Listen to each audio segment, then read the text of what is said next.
Reduce your draw calls. If you've been working on a video game, you've been told at least once.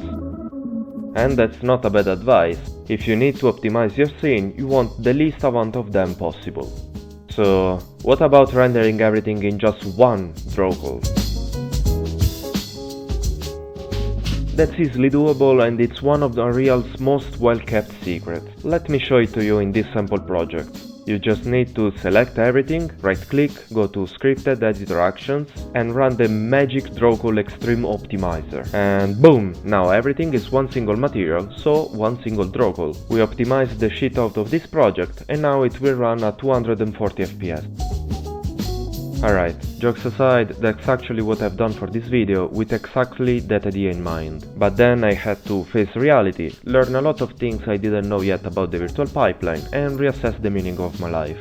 So join me in this huge endeavor where we start with big hopes and dreams and we reach the conclusion that optimization is futile nowadays.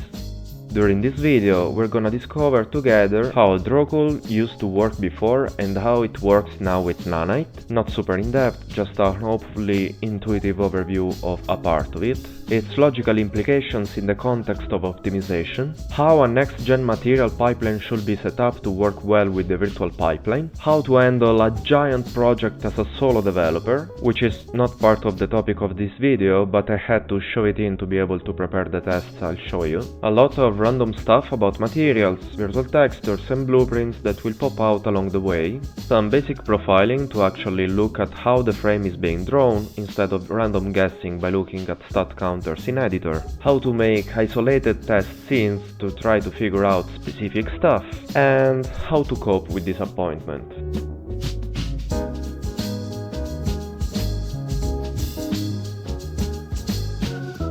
So, a draw call happens when the CPU tells the GPU to draw something on the screen. Let's say we have a scene that is not using Nanite, so it does things like in the good old days, and we add a mesh in it. That will be a draw call. If we add a second, different mesh, that will be a second draw call. If we duplicate one of these two meshes, that will be a third draw call, unless these two copies are converted to instances, in which case there'll still be one draw call.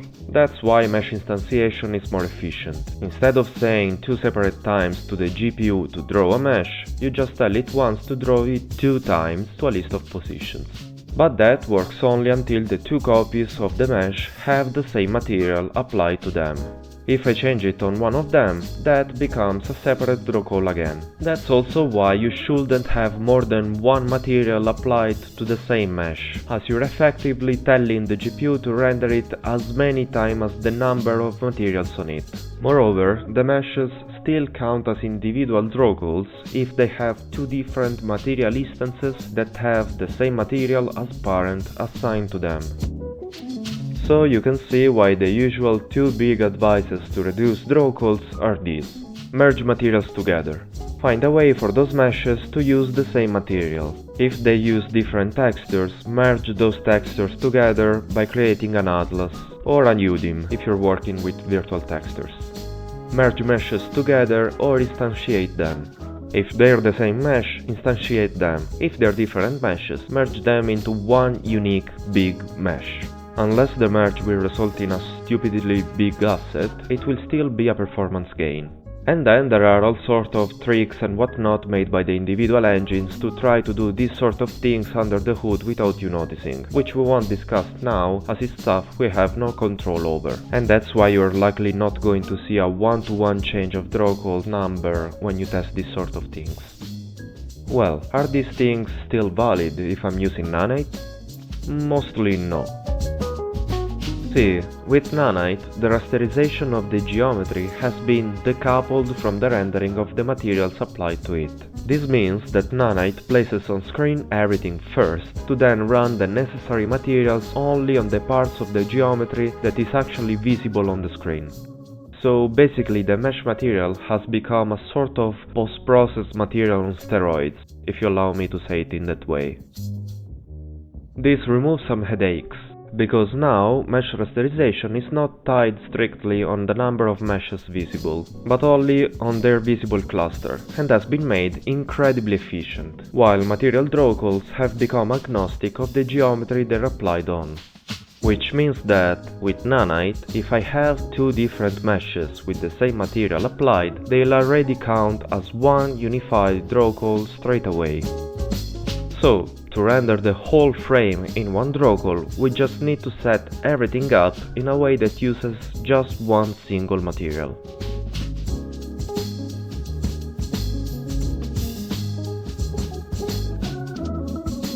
And here's why I chose Valley of the Ancient as a base project to try this stuff. It's already mostly built with material instances coming from one single master material, and the type of environment is the best case geometry scenario for Nanite to render.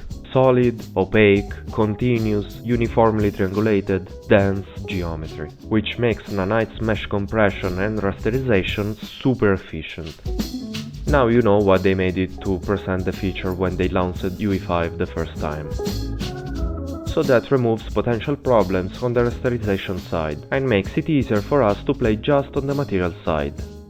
Well then, how do we make it so that we can just apply one single material to every single mesh in the scene and still have the same visual outcome? There's a way to set material parameters without the need of creating a material instance. Custom primitive data.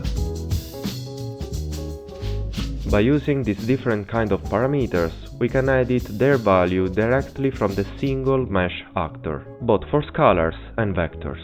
But there's no such thing for textures though.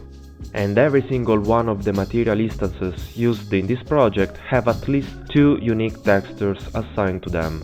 Which means we need to find a way to incorporate every single texture used in the scene into one giant texture atlas. One good way, that can also be easily automated, is the UDIM.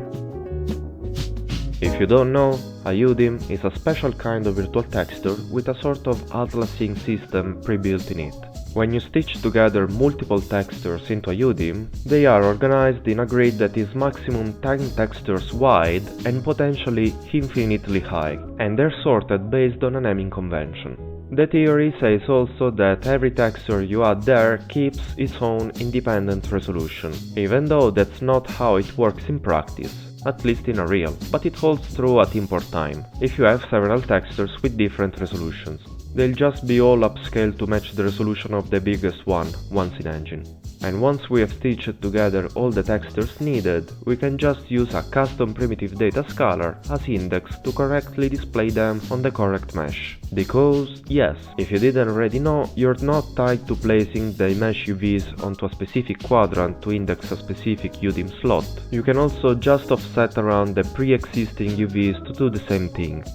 There will still be static switches to take care of, but they exponentially increase the complexity of the problem, as they effectively create different permutations of the same shader, which will still translate to multiple DrawCalls. So we'll deal with them only once we've proven that this whole thing is worth doing. The unification of them can be done, but it's a lot of work I'll spare to me for the time being. Alright, that was what I planned. I then immediately started working. I just needed to find every material instance coming from this master material. Open them one by one, write down their parameters and the referenced textures, to then go into the main level, look at every mesh one by one to see which material instance it references, swap it with my custom primitive data version of the material and set the correct parameters to it. Yeah, well, I mean, I could have spent the following couple of months doing it manually, or I could have spent that same amount of time writing a bunch of tools that automate the thing so that at the end I would hopefully just need to press a button to make the PC do it on its own and not waste some more time fixing bugs. The choice seemed obvious. So, that's what I did. I've created a data table that will reference one specific master material and will hold, for each row, the reference to each individual material instance coming from it, plus a series of maps that link the material parameter names to their corresponding value, one for each parameter type. Then I wrote this asset action utility that does a bunch of things. Yeah, sorry if this won't be an actual tutorial, but there's a shit ton of stuff to go through and something like this is too complex and specific to be a practical learning experience. But I'll be making more targeted tutorials about this stuff in the future, plus live courses through my Patreon for whoever decides to sign up. So, as I was saying, I made this tool to set almost everything up by itself. You run it by right-clicking on the desired master material and in sequence it does this. It checks for a custom primitive data copy of it in the content. If it doesn't find it, it creates it in a specific folder. Then it goes on deleting everything else it might already be in that folder, so in case you run the tool multiple times in the same material, you won't have asset conflicts. After that, it scans all the content to find all the material instances of your selected master, and once it's done it, it gets the names of their parameters, but only the ones that have been overridden at least once by at least one material instance. It will skip the others.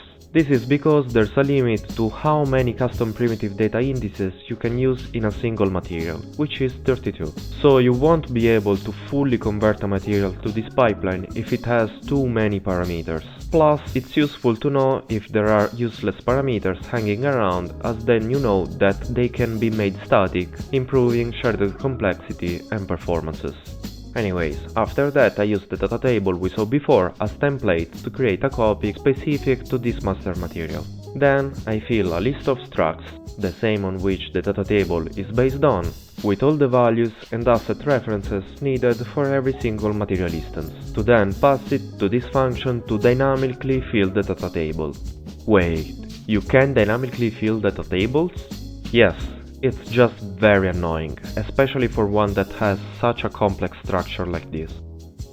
You just need to write a function that translates your data to a string formatted like a CSV or a JSON and pass it to the data table.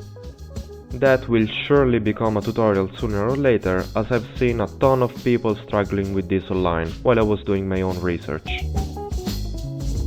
Alright, after that we go through all the textures referenced by every material instance in the data table to then duplicate them to a temporary folder, with a nice naming convention that stores the material parameter they belong to and their future UDIM index, and we create a list that holds all these texture duplicate spots, which we use to mass export them out to our system.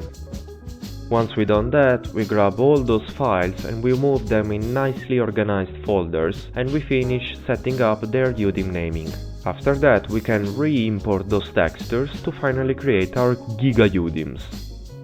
Then we create a material instance of our custom primitive data version of the master material, to then assign said UDIMs to the correct texture parameters.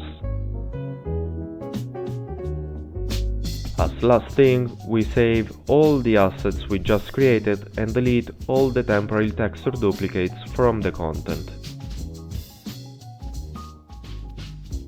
Now, the tool worked. On my PC it took something like half an hour to run it on the main master material, but it did its job. Unfortunately, there were still few quirks that I wasn't able to automate. The conversion to custom primitive data of the material had to be done manually, as I wasn't able to find a way to do it from Blueprint, even though with dedicated working nodes it would have been incredibly easy. If any of you knows how to actually do useful stuff with all the material expression nodes in Blueprints, please let me know. So I still needed to open up the CPD master and manually convert the parameters listed in the data table, in that specific order. The order is important, because apparently when you grab material parameter names from blueprints, they're not guaranteed to always come in the same order. And if there's a mismatch there, your custom primitive data indices will be messed up. Moreover, I had to add the UV offsetting for the UDIM slots based on the given index, as I wasn't going to modify any of the static meshes UVs to assign the correct UDIM slot.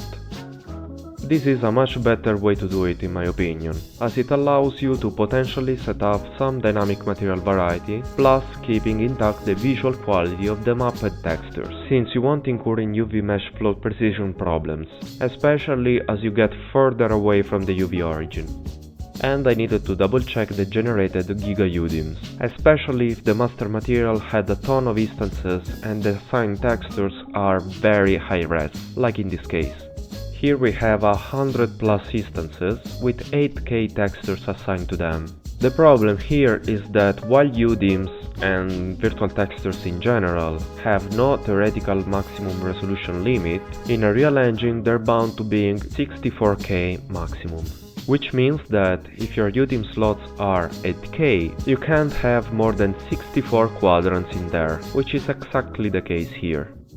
So what I've done to temporarily get around this problem was to create a Photoshop droplet that would automatically resize all 8K textures to 4K, to increase the maximum UDIM slots capacity to 256. Again, not the perfect solution, but I needed to prove that the thing was worth doing before committing to the full-fledged pipeline. Alright, now that I had all of my data set up, there still was the part where I swap materials and set custom primitive data to each mesh in this level one by one to handle. And for that I had to write yet another tool that will automate most of the thing.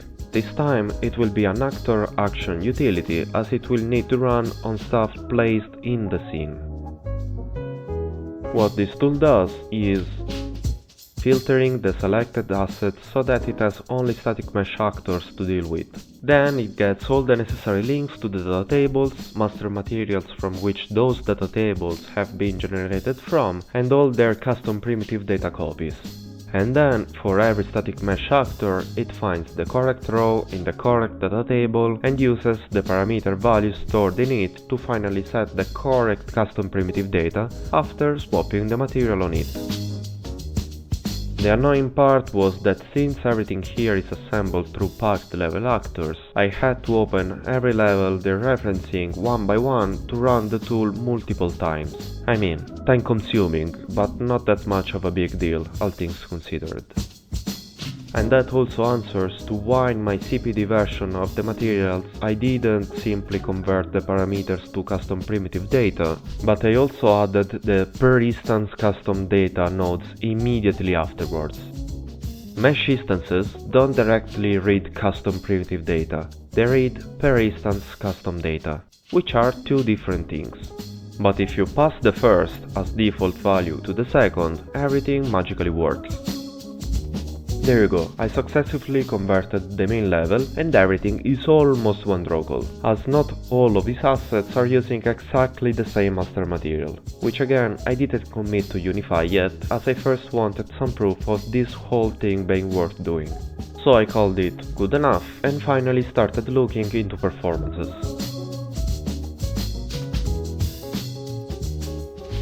To do that, I didn't want to just look at in-editor counters, as they can give you some rough ideas about stuff, but they're not nearly precise enough to actually measure things, as there's all the editor in the way that is doing stuff, consuming resources, and so on. So I made a package of the vanilla version of this project and of my modified one, which I both run through Pix, Microsoft's profiling app. I've launched those two builds individually and tried to set up roughly the same shot. Possibly one that encapsulates as many material instances as possible. When you do this sort of stuff, it's important to make sure that you're actually rendering with a fixed resolution size by disabling all kinds of downscaling and upscaling, and that you let the FPS free of any constraints. Finally, I could measure things and look for a difference in time taken to draw two similar frames. And nothing changes. What? The frames took basically the same time to render, despite the drastically different structure of the scene. What's going on in the part where materials are rendered? Okay, I could see the difference in terms of structure was actually there, with a different amount of material batches and number of draws in each batch. I could also see that my test isn't perfect yet, as there still were some different materials hanging around, but anyway, seeing no difference at all in terms of execution was disturbing. I couldn't explain it to myself. Moreover, another thing that I noticed is that even if this stuff had perfectly worked out and it was able to render the materials from the entire frame in no time at all, I'd be getting rid of only, what, 1 millisecond on a 20 millisecond frame? I mean, every millisecond counts, but that's minuscule. Maybe that's the issue. I was passing through less materials to draw, but I wasn't taking full advantage of the parallelization the GPU is capable of. I need to try one more thing.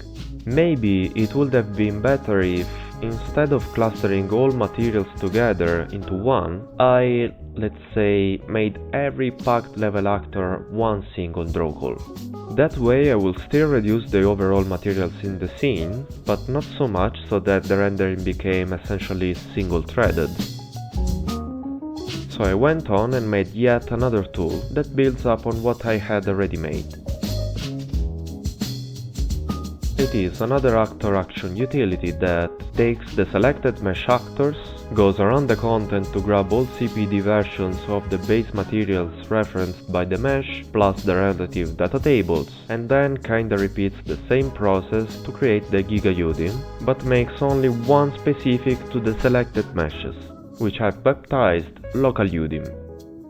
That should also have the advantage of retaining the full resolution of the textures that compose the UDIM, as it is very unlikely that each section of mesh will fill more than 64 UDIM slots, in case the biggest texture is an 8K. Alright, now that every assembly of meshes was its own DrawCall, it was time to build the project again, to profile it. Same frame as before, more or less, and nothing much different again. Actually, maybe this approach made things a bit worse. Well, I was deeply unsettled and I couldn't believe to my eyes. All my beliefs were being shattered here. I had to try one more time. I had to find a way to properly isolate the thing and figure it out. I was feeling like this had to work. Okay, one last shot at this. I created another project, an empty one this time, and migrated in it all my tools and material instances from Valley of the Ancient, just the one coming from the main master material. Then I set up a test level with a fixed camera pointing straight at a grid of 256 nanite planes, to which I've assigned a different material instance each. Since there were more planes than materials in this case, I quickly wrote another tool that automatically duplicates some of them, and randomly changed few parameters around to make sure the engine couldn't recognize they're just identical copies. I then ran the tool to build the GigaUDIM again, and that's when I discovered that the resolution limit, at least for a UDIM with 4K slots, it's a weird 10x22, quite less than a 64K total resolution. I could have expected a 10x25 limit, as adding another row, even if filled with just the first 6 slots to reach 256, will still increase the total amount to a 10x26, going over the theoretical max resolution, but I have no explanation for this. Well, at least we now know. Anyways, I decided to pretend everything was fine. At the end, it will just mean that some of these planes will be displaying the wrong textures, but that shouldn't change much about the result. If anything, that should make the GigaUDIM even more performant, as there will be some chance for the virtual texture pages to be unread in memory when trying to render a mismatched material. To make things complete, I've also went and created one more version of the same scene, this time by grouping together the materials in 2x2 plane grids, creating a total of 64 local UDIMs. After making a build for each test case, I ran them on pics to check how things were going, hoping to see something I'd like more than the last time. But, of course, I was once again hit by reality. Despite the default case being composed of 4 full batches, and my GigaUDIM 1 being effectively one single threaded batch, the frame time was still the same overall. Even more bothering, the test composed of 64 local UDIMs came out to be a single full-threaded batch of materials that still takes exactly the same amount of time. Actually, it seems like that having less patches has a small influence after all, an incredibly small gain considered the hassle to get there. So it actually seems that no matter what I do, the materials will always take the same amount of time to render. That's crazy. Well, hats off to the guys that have been developing this tech, as it really shows how well huge scenes can scale when you pay the right costs up front. I bet that if I was doing these things in the earlier versions of UE5, I would have seen a better impact of my approach. Alright, one last test before giving up for good. I wanted to at least know that this approach could have been somewhat viable in a non-virtual pipeline. So one more empty project, this time with Nanite, Lumen and virtual shadow maps disabled. Same scene with the same quads and same materials. Let's see. Well, the scene is already blazing fast to render, but I could finally see an actual impact of the UDIM, with the base pass taking less than half the time to render, as all the planes get effectively grouped in one big DrawCall. Even though, when repeating the same test in a less synthetic scenario, like on this assembly I borrowed from the Valley of the Ancient, I still couldn't see any gain at all. And that makes sense if you remember what I said about old school DrawCalls. They depend on materials and meshes. So since this thing is almost exclusively composed of single instances of different meshes, they still count as individual DrawCalls. Well, that's good to know if you have disabled the virtual pipeline to squeeze out more speed from low-end machines, mobile, or if you're likely working on a VR project. So, what are the key takeaways here? That tech art doesn't matter anymore, and we should just focus on doing stuff and just wait for the next more optimized engine version or upgraded hardware and software if it doesn't run fast enough straight away? Yes, I mean no.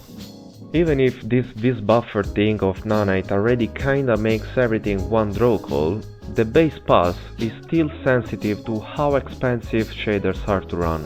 So being knowledgeable about how to not waste resources is still a valid skill. Moreover, as you can see from the frame structure, there's a whole lot more going on than just the rendering of materials, which we didn't touch at all yet. Consider that to reach this failure of a video, it took me something like 4 months, all things considered. So if you found value in it and you don't wanna miss the next chapters, be sure to subscribe to my channel and, if you wish, support me on Patreon, where you'll find more informative content. That's all for this one, catch you next time.